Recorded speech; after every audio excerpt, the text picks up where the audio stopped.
할렐루야. 오늘도 주님과 동행하는 하루가 되시기를 축복합니다. 오늘 본문을 보면 하나님께서 이스라엘 백성의 기도를 들으시고 그들을 기억해 주셨습니다. 여기서 기억하다라는 말은 다른 성경에는 생각하다라고 번역이 되어 있거든요. 그러니까 하나님께서 이스라엘 백성의 기도를 들으시고 그들을 생각해 주셨습니다. 모든 행동의 시작은 생각입니다. 생각해 행동하는 것이고 또 생각대로 행동합니다. 하나님의 역사도 마찬가지입니다. 하나님께서 그 사람을 생각해 주실 때 하나님의 역사도 시작되게 됩니다. 그런 의미에서 이스라엘 백성의 기도는 헛되지 않았죠. 바라기는 우리의 기도도 헛되지 않고 하나님께서 우리를 생각해 주시는 그런 기도를 드릴 수 있는 저와 여러분이 되시기를 주 이름으로 축원합니다. 그럼 어떻게 하면 우리가 그런 하나님 생각해 주시는 기도를 드릴 수 있을까요?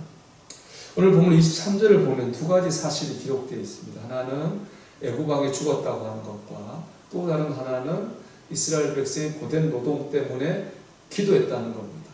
왕이 죽은 것과 이스라엘 백성이 기도했다는 두 사실을 묵상해 보면 하나님이 생각해 주시는 기도가 어떤 기도인가, 우리가 어떻게 그런 기도할 수 있는가 답을 얻을 수 있다고 생각합니다. 출애굽기 1장을 보면은 요셉을 잘 대해준 왕이 죽었고요. 요셉을 알지 못하는 새 왕이 일어났다 이렇게 기록하고 있습니다. 이렇게 새 왕이 났다고 하는 것은 왕 한 사람이 달라졌다는 게 아니라 새로운 왕조가 들어섰다는 겁니다. 이전의 나라는 망하고 새로운 나라가 들어섰다는 거예요. 요셉을 잘 대해준 왕은 15왕조의 왕이었습니다. 15왕조는 힉소스족이 세운 왕조였는데 그 왕조가 100년 만에 망했습니다. 그리고 16왕조가 들어섰죠. 그때부터 힉소스족을 몰아내기 시작합니다. 결국 이스라엘 백성의 학대, 고난은 바로 100년 뒤에 제 16왕조부터 시작됐다고 봐야 되겠죠. 그 언제 끝납니까? 이스라엘 백성이 모세의 인도로 홍해바다를 건널 때 그때 비로소 모든 학대에서 자유를 얻게 됩니다. 그때까지 역사가 한 300년 됩니다. 16왕조가 들어섰고요. 홍해바다 건너갈 때 왕이 아멘호텝, 18왕조의 아멘호텝 2세였다고 해요. 그게 300년이라고 하니까 이스라엘 백성이 300년 학대를 받은 겁니다. 그리고 300년 동안 그 학대를 해서 자유롭게 해달라고 하나님께 부르짖어 기도한 겁니다. 300년.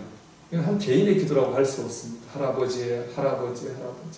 정말로 긴 시간입니다. 그 상황을 생각해보면 기도가 문제가 아니라 하나님을 안 믿었을 수도 있을 것 같습니다. 300년 기도했는데 응답이 없는데 어떻게 믿음으로 살기가 쉽겠습니까? 하나님 믿기를 포기하고 의지하기를 포기해도 조금 더 이상할 것이 없는 그런 상황이죠. 그럼에도 불구하고 이스라엘 백성은 부르짖고 또 부르짖고 또 부르짖었습니다. 하나님이 그 기도를 들으시고 그들을 생각해 주셨습니다. 이를 보면 하나님이 생각해 주시는 기도라고 하는 것은 어떻게 기도하느냐라고 하는 방법론의 문제가 아닙니다. 누가 기도하느냐, 어떤 중심을 가지고 기도하느냐라고 하는 정체성의 문제입니다. 나는 하나님 백성이야. 눈앞에 보이는 상황이 어떠할지라도 나는 하나님 백성이라고 하는 이 중심이 있었기 때문에 이스라엘 백성은 대를 이어가며 300년을 기도할 수 있습니다. 그들은 글자 그대로 하나님의 백성으로 살았습니다. 여러분, 누가 하나님께 상달하는 되는 기도를 드릴 수 있습니까? 하나님은 어떤 기도에 들으시고 그를 생각해 주십니까? 어떤 상황 가운데서도 하나님 백성이라고 하는 중심을 가지고 사는 사람, 정체성 있는 사람, 그 사람의 기도를 하나님이 들으십니다. 기도는 방법의 문제가 아니라 중심의 문제요, 정체성의 문제입니다.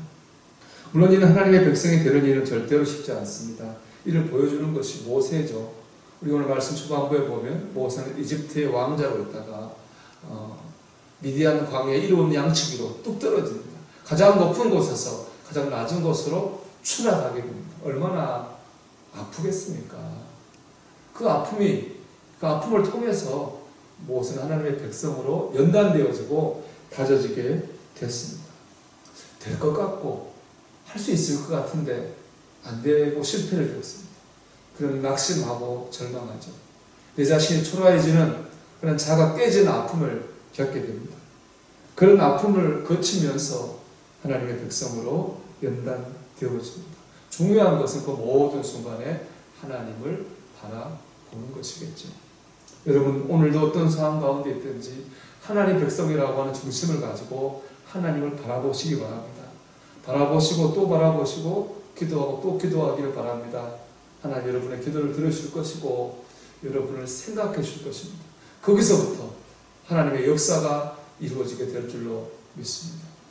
오늘 하나님의 백성으로 살아서 하나님이 생각해 주시는 그런 사람이 되시기를 주 이름으로 축원합니다. 기도합시다. 오늘도 하나님의 백성으로 중심 가지고 살게 하옵소서. 기도합니다.